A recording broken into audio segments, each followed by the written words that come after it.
जय श्री राम। जय श्री राम। जय श्री राम। आज अयोध्या कांड का दूसरा दिन है जो मैं आपके सामने इसको पेश कर रहा हूँ।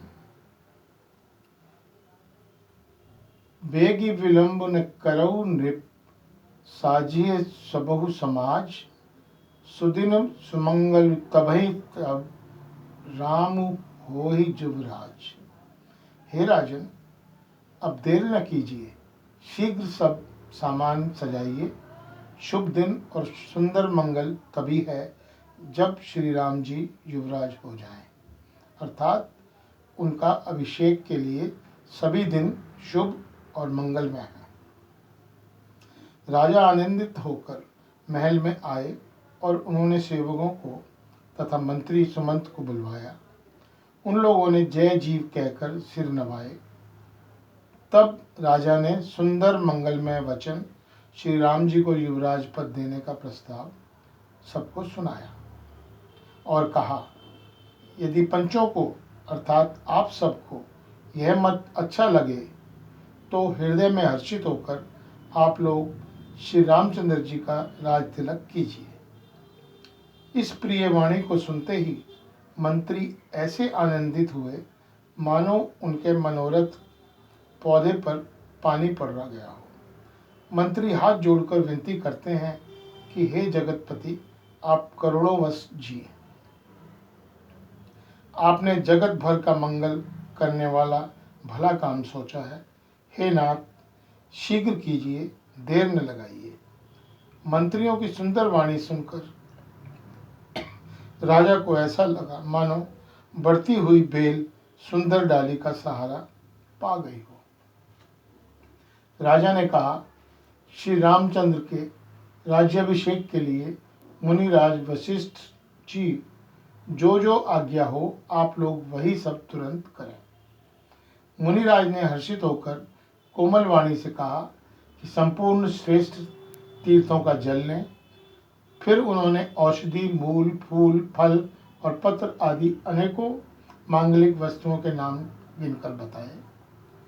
चवर, मृगचर्म, बहुत प्रकार के वस्त्र, असंख्यों जातियों के ऊनी, रेशमी और मणियां तथा रत्न और भी बहुत सी मंगल वस्तुएं जो राज्याभिषेक के योग्य होती हैं, सबको मंगाने की उन्होंने आज्ञा दी।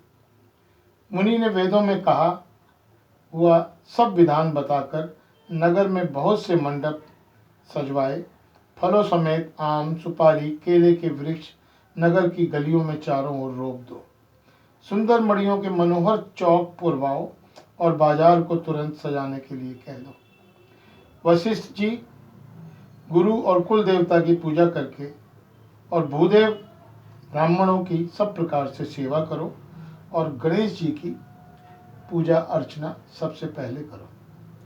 ध्वजा, पताका, रोपण, कलश, घोड़े, रथ और हाथी सबको सजाओ। मुनिश्रेष्ठ वशिष्ठ के वचनों को शिरोधार्य करके सब लोग अपने अपने काम में लग गए। मुनीश्वर ने जिसको जिस काम के लिए आज्ञा दी उसने वह काम इतनी शीघ्रता से कर डाला कि मानो पहले से ही कर रखा हो। राजा, ब्राह्मण, साधु और देवताओं को पूज रहे हैं और श्री रामचंद्र जी के लिए सब मंगल कार्य कर रहे हैं।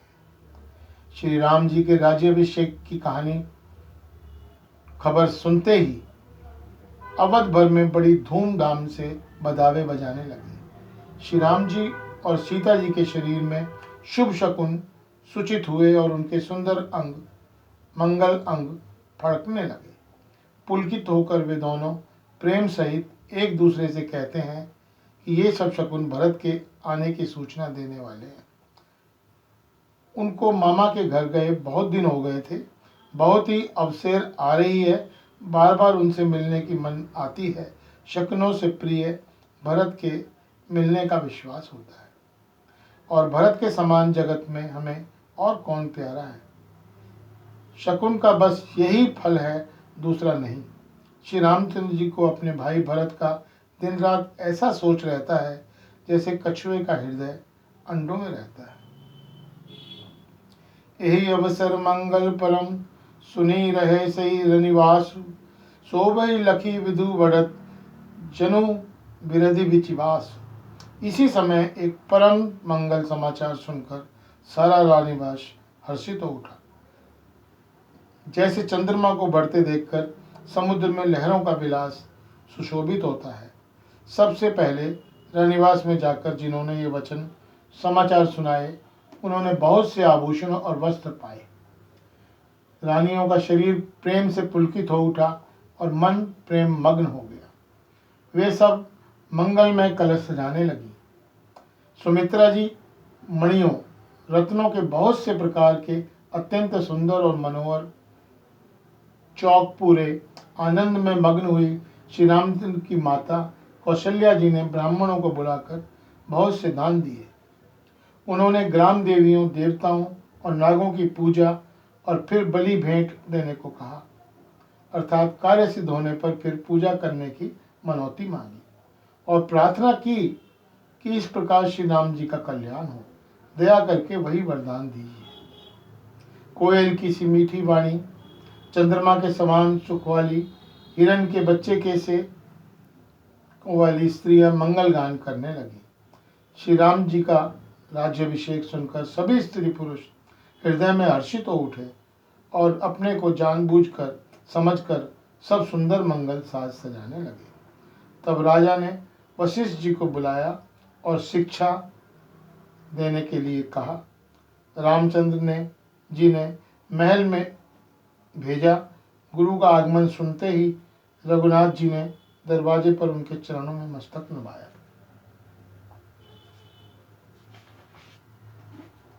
आदर पूर्वक अर्थ देकर उन्होंने घर में लाए और पूर्ण स्वरूप से पूजा की और उनका सम्मान किया। फिर सीता सहित उनके चरण स्पर्श किए और कमल के समान दोनों हाथों को जोड़कर श्री राम जी बोले, सेवक सदन स्वामी आगमन हूँ, मंगल मूल अमंगल दमनु, तदपि उचित जनि बोली सप्रीति, पटकऊँ काज नाथ अति नीति। हे प्रभु, यद्यपि सेवक के घर स्वामी का पधारना मंगलों का मूल और अमंगलों का नाश करने से होता है, तथापि हे नाथ, उचित तो यही था कि प्रेम पूर्वक दास को ही कार्य के लिए बुला भेजते। ऐसी ही नीति है। परंतु प्रभु, आपने तो प्रभुता छोड़कर स्वयं यहाँ पधार कर जो स्नेह किया, इसे आज यह घर पवित्र हो गया। हे गोसाई, जो आज्ञा हो मैं वही करूँ। स्वामी जी की सेवा में ही सेवक का लाभ है। श्री रामचंद्र जी के प्रेम में सने हुए वचनों को सुनकर मुनि वशिष्ठ ने श्री रघुनाथ जी की प्रशंसा करते हुए कहा कि हे राम, भला आप ऐसा क्यों न कहें। आप सूर्य वंश के भूषण जो हैं। श्री राम जी के गुण, शील और स्वभाव का वरदान कर मुनिराज प्रेम से पुलकित होकर बोले, हे रामचंद्र जी, राजा दशरथ जी ने राज्य अभिषेक की तैयारी की है। वे आपको युवराज पद देना चाहते हैं। इसलिए हे राम जी, आज आप उपवास, हवन आदि विधि पूर्वक सब कीजिए, जिससे विधाता कुशल पूर्वक इस काम को निभा दे। गुरु जी शिक्षा देकर राजा दशरथ जी के पास चले गए। श्री रामचंद्र जी के हृदय में यह सुनकर इस बात का खेद हुआ कि हम सब भाई एक ही साथ जन्मे, खाना सोना, लड़कपन, खेल कूद, कंछेदन, विवाह आदि उत्सव सब एक साथ ही हुए, पर इस निर्मल वंश में यही एक अनुचित बात हो रही है और सब भाइयों का राज्याभिषेक एक बड़े का ही, मेरा ही होता है। तुलसीदास जी कहते हैं कि प्रभु श्री राम जी का यह सुंदर प्रेम पूर्व पछतावा भक्तों के मन की कुटिलता को हरण करे। उसी समय प्रेम और आनंद से मग्न लक्ष्मण जी आए। रघुकुल रूप कुमुद के मनाने वाले चंद्रमा श्री राम जी ने प्रिय वचन कहकर उनका सम्मान किया। बहुत प्रकार से बाजे बज रहे हैं। नगर के अतिशय आनंद का वर्णन नहीं हो सकता। सब लोग भरत जी का आगमन मना रहे हैं और कह रहे हैं कि वे भी शीघ्र और राज्याभिषेक का उत्सव देखकर नेत्रों का फल पाएं। बाजार, रास्ते, घर, गली, चबूतरों पर जहाँ तहाँ पुरुष और स्त्री आपस में यही कहते हैं कि शुभ लग्न मुहूर्त कितने समय है जब विधाता हमारी अभिलाषा पूरे करे। जय श्री राम। आज के लिए केवल इतना। आज मैं इसको यहीं विराम देता हूँ। जय श्री राम।